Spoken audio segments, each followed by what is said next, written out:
Hi, today we have with us Dipak Nair, who's one of the youngest CTOs of Tata Group, and he will be sharing with us his insights, his journey, and how things have been, which has led to his success in the role that he is playing. So we're very happy to have Dipak here. Dipak, welcome to the talk. Thank you for having me here. And I would make a small correction. Not the youngest CTO currently, but I can say I was one of the youngest CTOs in the Tata Group. Right, great. So Dipak, what our listeners would be interested in knowing is, you said you were the youngest CTO. So by when did you become a CTO? I think I joined Tata Group as the CTO for Tata AIG in 2016, and that means I'm giving away my age. that was 38. But prior to that also, within the ICICI Group, I was indeed one of the youngest technology leaders to grow fast. Right. And that was quite unique, primarily because mostly you relate to success and growth, to having big degrees from large institutions like IIMs and ISBs and so on. And here I was a technology leader who was not even an MBA. Right, right. And what I can say is, even with humble, I can say educational credentials, I was able to grow within the ranks. God's grace, and of course I think maybe the attitude to learn. I can put it like that, saying that all of it is attributed to learning and continuous learning. You never stop learning. Right. I think that's what it is all about. Right. Thank you for sharing that. So very important point you have already sort of mentioned, which is continuous learning for a person's journey to basically, journey towards success is what I would say. So if you could just tell briefly about, did you dream about being a, technology leader when you were in school or when you were in college? How did this journey happen? So I did have some role models. I would not say I did not have role models. You see people around you and you do plan your career in a certain way. Sometimes it goes that route, sometimes it doesn't go that route. But again, what I can say is, when I was around 20 and I was finishing my BTech in computer systems, that is when I was thinking, what am I going to do in my career? Right? The first thing was to get a job. The whole focus while studying was to land, with a job, right? It wasn't that easy. Back in the days, it's not like the current job market that so many companies are there. India is booming right now. That time, I'm talking of the year 98, 99, that time the jobs were not that easy to get. So I started my career as a faculty member, to be honest. Yeah. Right. I taught at an institute, and that is when some of my students spotted me, I can say, and they referred me to a company which was into IT development, and from there it was just on the job learning. And there was a thought in between that I should leave my job and go and do some MBA and stuff to accelerate my growth. But then the way things came, it was always learning on the job. Okay. Right. I was learning almost everything that would be taught in a premier institute in MBA, for example, finance, management, people handling, project management. Every skill that is required, I was learning on the job. And I was also fortunate that some of the companies that I worked with, they also sent me to some of the certification courses and things. Right. I was not bothered about certificates, to be honest, but more of the learning. Correct. Right. So I would put it this way, that not only the technical skills, but what helped me was the soft skill.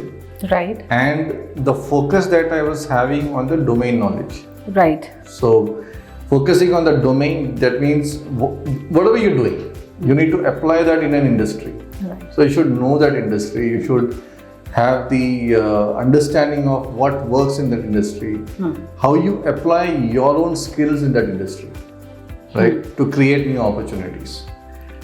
And all of that putting together, I think, has contributed to my growth overall. And that attitude to keep learning on the job. Yeah. Right. It is very, very difficult, if I may say, for students coming out of colleges, where there's a huge gap between education to employment. Okay. Right? And that I see, we keep going to colleges, we keep going to premier institutes, and we hire, students as part of our campus recruitment.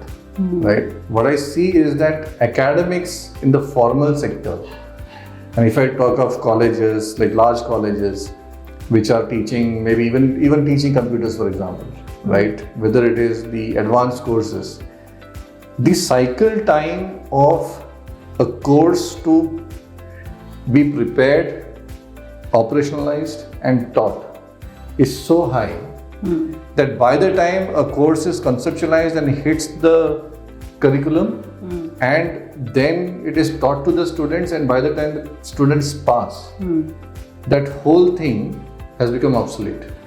Okay. And the industry has moved forward. Right?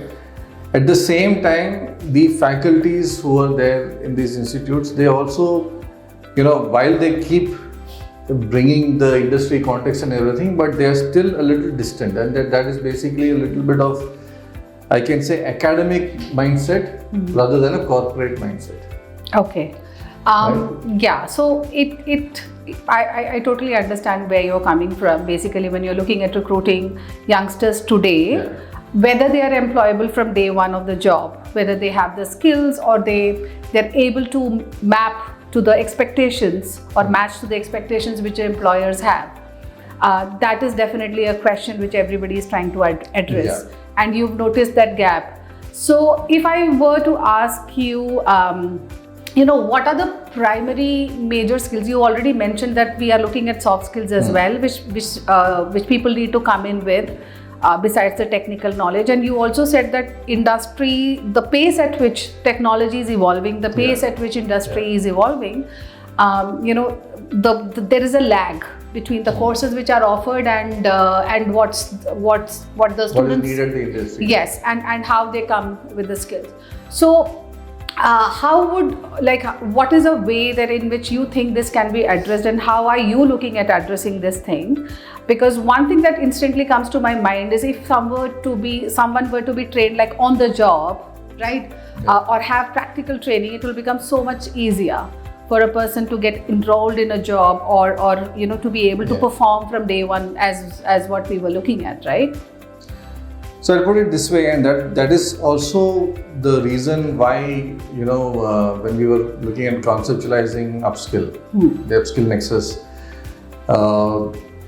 what is that niche that we want to hit? And we said we want to do it in three-pronged strategy. Yeah. Definitely the functional skill, which is a technical skill that I call. Let me take an example of cybersecurity. Right? Cybersecurity is an area which is evolving almost every day. And let me draw an analogy here. Cybersecurity is like walking up a downward escalator. So if you stop learning and you stand in the escalator, you are going to go down and thrown out. Right. You have to keep stepping up and up and up and up. And there are new things which keep coming in. Right. Because newer technologies get introduced. Newer, both in whether it is network, whether it is the infrastructure, whether it is cloud, whether it is application or mobile or social or whatever, right? Newer technologies are coming almost every day. Now we are looking at crypto. There is your AI, right? There is machine learning. There are a lot of digitalization which is happening, and the world as it is moving towards becoming more and more digital, so are the threats related to that. So newer things are coming in. Yeah. Now, if a student learns what was there, let's say even a year back, I'm not even saying 2 years, 3 years. Normal college course curriculum basically takes 2 to 3 years to build. Right. right? That means it's already obsolete.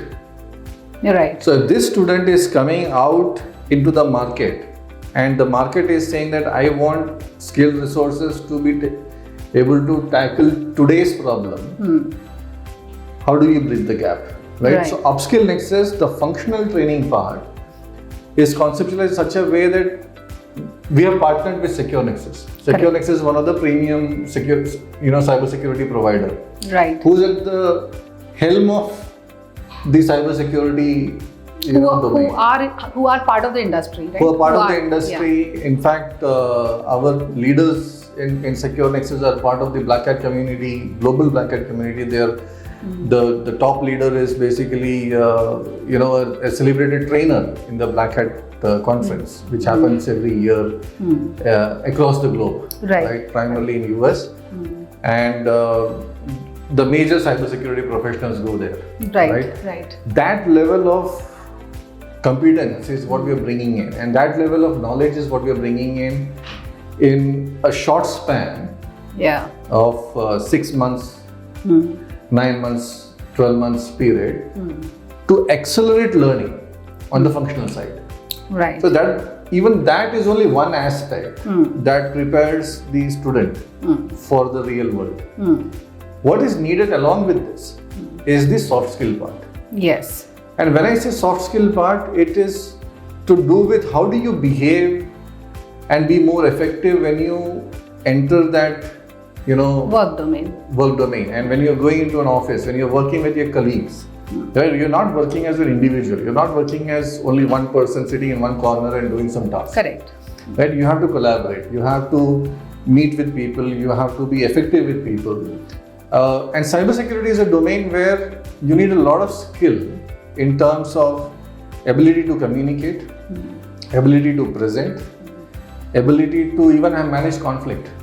Right? So for example, if you are showing that, okay, these are the problems with a certain application, the application owner on the other hand can retaliate. He can argue with you, he can push you back. There's a definite conflict because you're pulling out a problem in somebody's work, and nobody likes being pointed out an issue in their work. Right. So there is, So that soft skill to be able to assertively put your point across, and your objective is to enhance the security posture of the organization, for which both parties have to agree. Right? Yeah. It should not be that you are seen as a no-sayer or a problem maker, right? Because if you are tagged as a problem maker, it will hamper your own growth.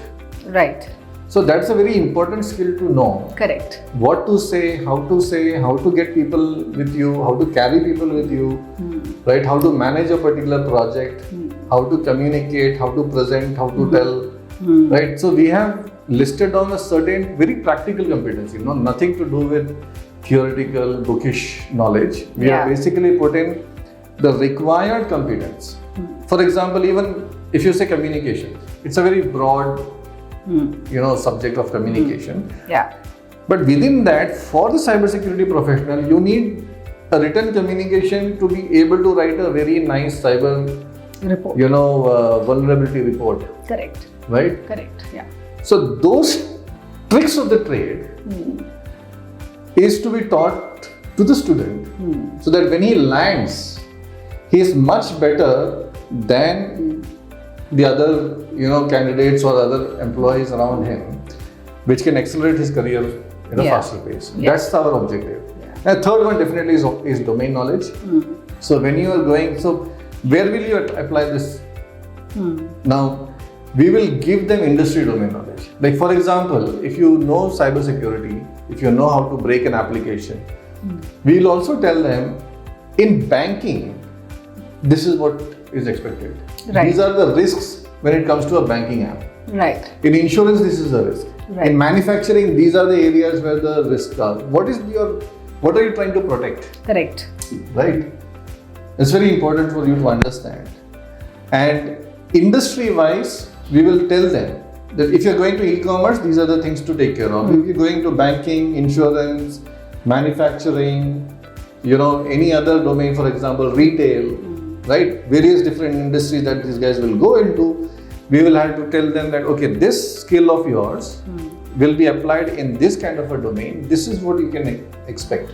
So you're prepared on day one when you're entering that office. You're not hit by surprises. Yes, I agree. Yeah, yeah. So the question that comes to one's mind is also, once you hear that, the preparedness is what we are looking at, having the candidates to have, those who come for a job, right? The question that comes also is like, what sort of skills, if one were to pinpointedly look at things, and what sort of skills, what kind of domain knowledge, you've already mentioned for cybersecurity, should a youngster or somebody who's passing out of college should be aiming at acquiring or looking at, and where can they go to get these skills? So let me there are dime a dozen institutes nowadays, and there are online platforms, like whether you want to talk about Coursera or others, right? If somebody is very good at self-paced learning, right, and is independent, there are guys who do that also. Then you might as well go to any institute or online platforms and do it. Yeah. But what you don't get is a lab environment, right? It's very important, especially in technical skill area, the functional skill, right? I'll put it this way: for functional skill, you need a good lab. You need a good mentor. Right. Right? Like a guru. A guru is not somebody who will basically, spoon feed you. It's somebody who will guide you. Who will be able to tell you that these are the things which are relevant.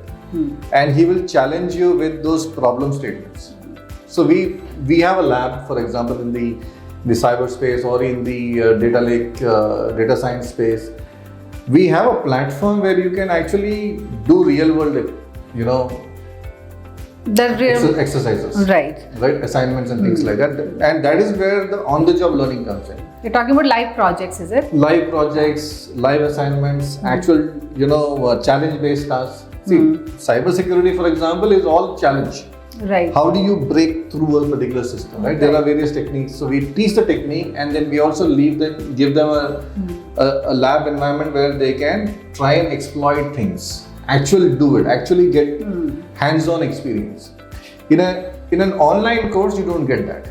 Right. Yeah, you can get theory, you can get concepts. You might also learn a couple of tools. But where do you apply that tool? Right. I know how to wield the stick, but where do I wield the stick? Right. I can go onto Amazon and buy a toolbox.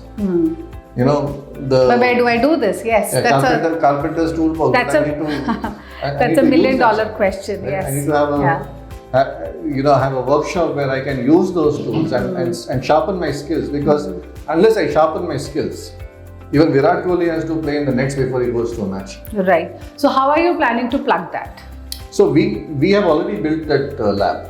Right. So from SecureNexus, which is our knowledge partner, we have a lab. We have the different tools and techniques and cases and assignments which the students will undergo during the training. So that the thing is classroom plus lab, and then subject by subject by subject. That is how we are taking it, right? So technical skill is basically sharpening your weapon. Right, by using it, not by just learning it. Yeah. When I was a kid, I used to think that, as a joke by the way, I used to think that I could learn swimming by watching TV, and in TV there used to be a program that used to come in Doordarshan those days. Right, which used to say how you can swim. And one day I jumped into the pool. I realized that you can't swim by theory. You need to have the practical experience. Yes. And that's only when you can know how to actually do. Theoretically, you might know how to put a stroke and the Newton's third law. Absolutely, it goes for all skills. You need to use your skills to be proficient and to be able to stay afloat. Yes. Otherwise, you will sink. Yes. So, what are the challenges that you would say that someone who's, or rather opportunities as well, someone who's learning, who is a youngster of today compared to when you studied, you would see the differences that are there, right? And you said a lot of learning I did on the job. So I mean, for a youngster who's of today, what would be the advice or what would be the guidance that you would want to provide? I'll put it this way: the times are different. Nowadays, while the job opportunities are huge, there is a definite skill gap, right? In our times, and I'm saying as if I'm too old, but back in the days, you had skilled resources but very few jobs. Now it's the other way around. Yeah. You have enough job opportunities but very few skilled resources. Yeah. As compared to numbers wise, right? And that is where we want to create those, future professionals who would be having the right skills and they're upskilled. That is why the name Upskill. Yeah. Right? Upskill to go into this particular world, which is the nexus of the entire ecosystem, and win. Right? Today, people in our times, we hardly had choices. Right? There were not too many platforms. There was no online platform. There was no, I can say, limited awareness platform, and there were very far and few institutions and things like that, which could provide training and stuff. So everything was on you. It's like they say in Navy, they teach how to swim is they take you out the ship and they throw you in the water and you have to learn. And only just before you die, you are pulled out and then thrown again, right? Baptism by fire, these are the terms that we have grown up with. But nowadays, there are opportunities, there are institutions, but now the problem is of plenty, right? Whom to pick, correct? What to choose, right? Because every decision that you take in terms of, okay, I will enroll for this particular course, you are making a commitment. Correct. You're making a commitment for 6 months, 1 year, but if that choice goes wrong, you're wasting that 1 year, right? And because there are so many choices, for today's students, it's very difficult to make a choice. Okay, this is the one that is going to help me in my career, right?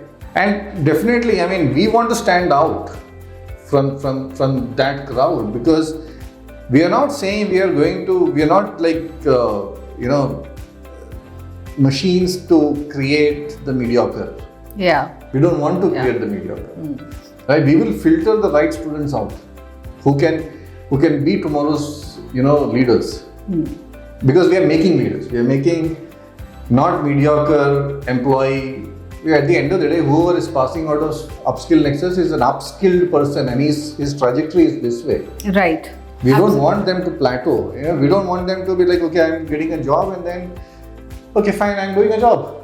That's not the attitude we want the kids to have who come out of Upskill. We want the kids coming out of Upskill to be winners, to be those guys who go out and like want to do something in life.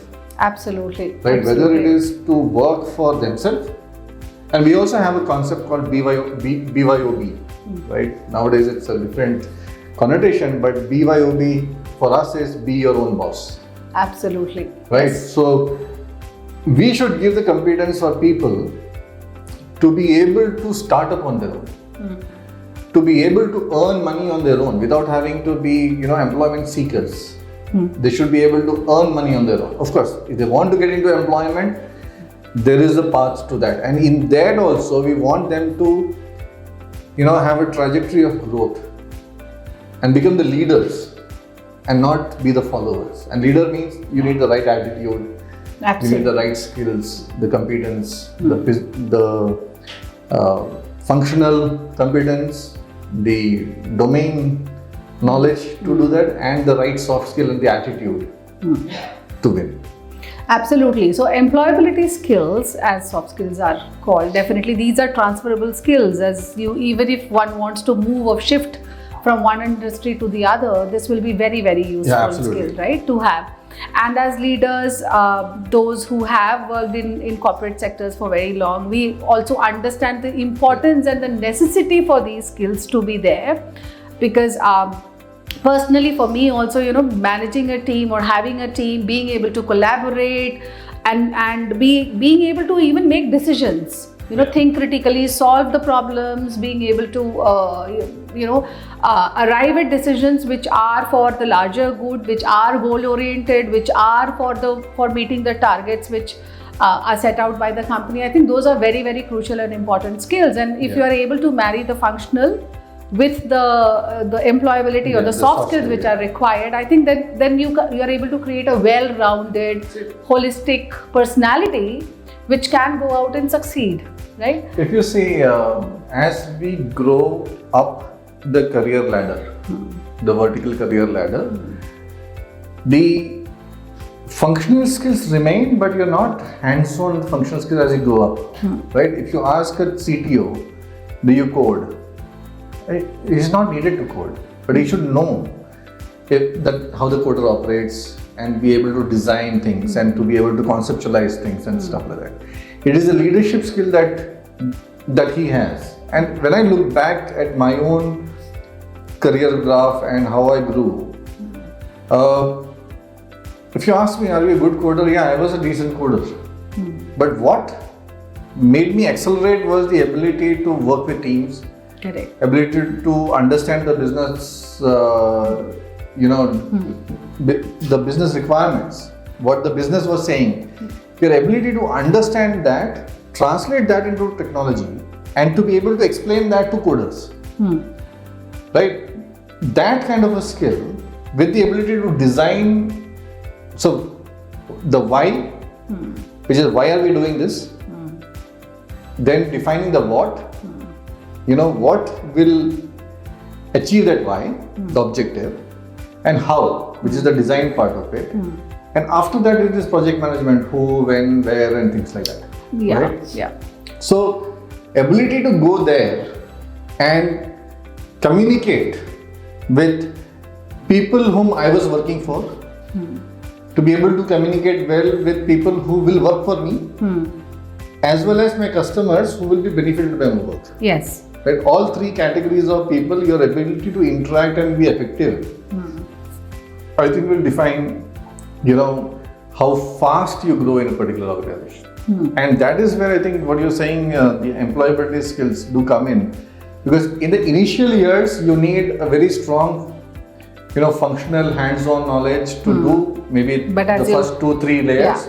As you keep going up, the amount of functional skills that you use slightly goes down for technical skills, and the management skills and the employability skills and the interpersonal abilities that goes up. That is what it said, the leadership. Absolutely. Right? The leadership skills and styles and everything, which is what comes up. And like they call it soft skill because it's a very soft area. There are no hard and fast rules in that, because there are different types of personalities, different types of people, different types of scenarios. But I think giving the right DNA at the beginning, you can have one seed and make a bonsai out of it, or you can have a banyan tree. Absolutely. Right. So we also, while both, like this one would be engineered, that one would be, natural. But I also agree, and in fact, would like to reiterate the fact that this is an area, basically the employability skills area, which is very vast, right? But to be able to zero in on the exact skills that are required, which will help you progress faster and be able to do it in depth, and gain or acquire those skills in depth, I think that is crucial. And one more thing that comes to my mind is definitely the ability to to have the persistence to pursue a goal, to be able to do it, the perseverance that is required, the mindset. Having a growth mindset, being able to, whenever challenges are thrown at you, how do you tackle stress? How do you move beyond the stress to be able to get your goals fulfilled? Those are definitely very, very critical when it comes to being successful, or being able to handle what do I say, the challenges and obstacles that come your way, right? So yes, I mean, employability and the skills that we are talking about, they go hand in hand. And one last thing that I would like to check with you and get your inputs on is, since technology is evolving, it's fast paced, right? So there would be platforms or places where people can go and learn about new things, right?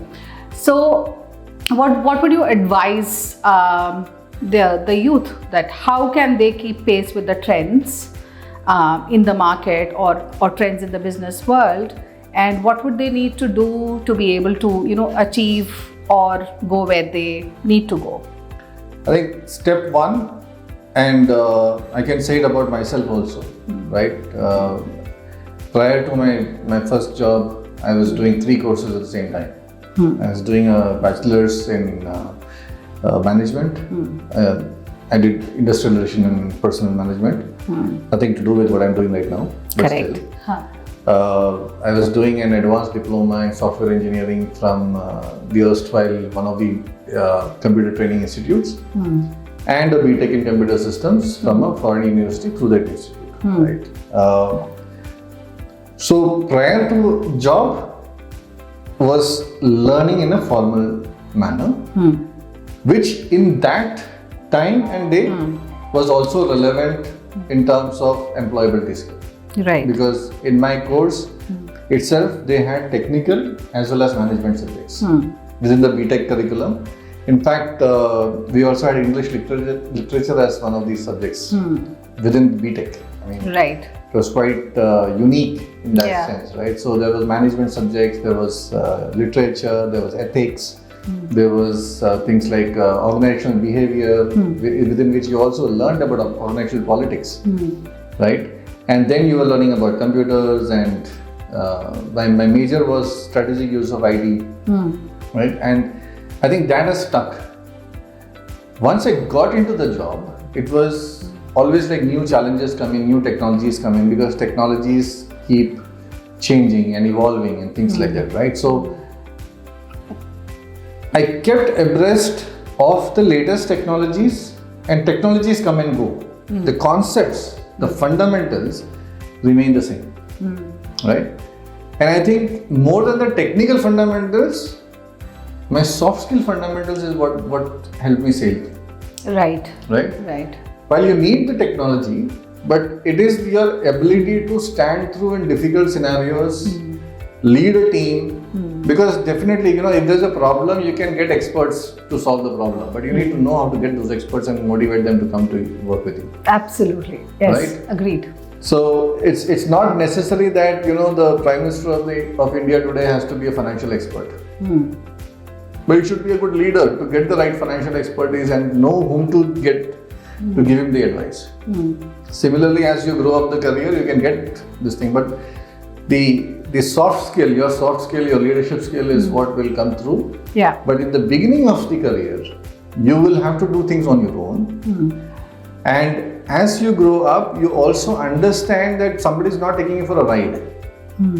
Right? Like for example, when teams come through with estimation, work estimation or project estimation, that if I'm doing it, it's going to take this much time, whether he's off the mark or he's under, quoting or over quoting and things like that. You can do those things.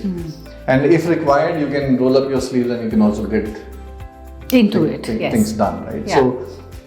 So I can say immediately what is needed is a formal setup of relevant content that can make you bridge the gap between education and employment. Right. And you partner with that institute which is capable of doing that, which is close to industry, which is actually hands-on. It's not academic only. Right? With UpskillNexus and SecureNexus coming together, we're doing that. Right. That's the whole motive of having an industry body, doing the training. Correct. In fact, the students who will be, doing the internship and doing well will be absorbed. They will be given pre-placement offers from SecureNexus and actually given those assignments, real life assignments. Right. After you do next, we're going to have some practice matches, and after practice matches, we're going to get you into the real match. Right. Right. So that is the whole idea of UpskillNexus. You can put it like that. We are going to have the right nets. We are going to have the right practice matches. We are going to get you different conditions, playing conditions, right? Whether it is. I know you love cricket, so. In fact, Secure Nexus leader Sunil Yadav is also like part professional cricketer, and we use a lot of cricket analogy in this. Yeah. Right. Great. So we're gonna make people practice and make people ready for the match. Great. Sounds good. Sounds good, and absolutely a pleasure speaking to you. In fact, one good part is that while I was speaking to you, it gives me the feeling that the conviction is strong. It gives me the feeling. It also gives me the feeling that the work that you have set out for you is something which is great and grand, and all the best for achieving it as well. And I am happy to be a part of the journey myself. Same here. And I would put it this way: this is like there are multiple ventures we have for making money. This is something that is about giving back and preparing the next generation. Absolutely. Right? Absolutely.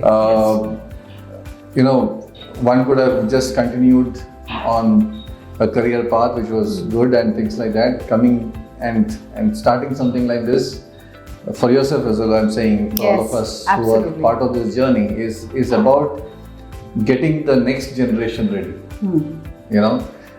and giving back. Absolutely, giving back to the society of what we have already taken from the society, and not just that. I would say that for us as a country to to evolve and to progress at our individual levels, we need to be able to contribute to the growth and progress of the country. Correct. And as the Prime Minister recently had spoken about Viksit Bharat by 2047 and Skill India. I think if we are able to contribute to that, and since we have a great plan, that is something that I would personally also say that this is something that is going to give us a lot of satisfaction. Let me also say the last one more thing. The warfare, also the future, may not be fought on the border. You might have already heard of cyber warfare. Yes. Right? Yeah. So we also need professionals who can protect our country in the cyberspace. Nowadays we have countries attacking other countries' businesses to bring down their economy. See, India is now number 5 in the world economy. We just crossed around 4 trillion, in the GDP, and we are looking at going to number 3 and one day number 1. Right? That's where we all want to work. Absolutely. We need those warriors. I would call them warriors, right? So whether it is cyber warrior or whether it is the knowledge warrior, right? The future is that place. So we need those people. We need and the biggest advantage of India is its demography. It is the people. Yes. Right. Yes. And the whole idea of getting into UpskillNexus and coming into the education domain is because you're directly dealing with people. And upskilling is uplifting.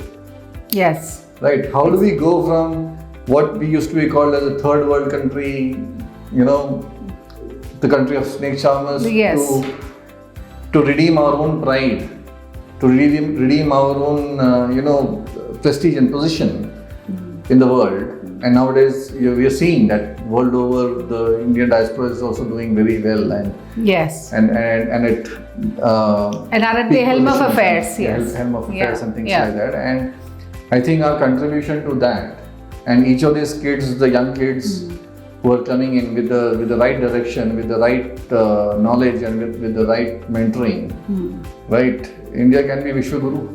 Absolutely. I would also say that since we are on this path of growth, and since we are there, and everyone is together as a whole nation. When we contribute to this, it's not very far that we'll be able to reach, and be progressive and prosperous is the word that I was looking for actually. So that is what we're trying to build through skilling people, make them employable, make them earn their living, make them live a good life, have the mindset to grow and continuously learn, and in fact continuously learn and continuously grow and become prosperous.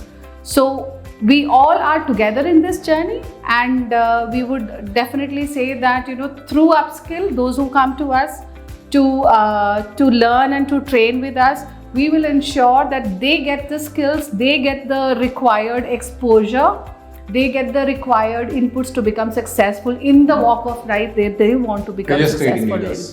Absolutely. So we are looking at creating leaders.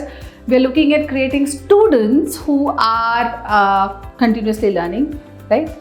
We are looking students at for life. Students for life, like we are. Yes. We are. We started our journey at very humble positions, and then slowly over the years, we became leaders. I wouldn't say I was a leader right at the beginning. I was still learning. Absolutely. I did not know anything, and from a place of I do not know comes the will to learn and to constantly progress. So great conversation, Dipak. Thank you very much. Thank you so much. And we will look at having more of the conversations as well as we move on. Thank you so much. Thank you.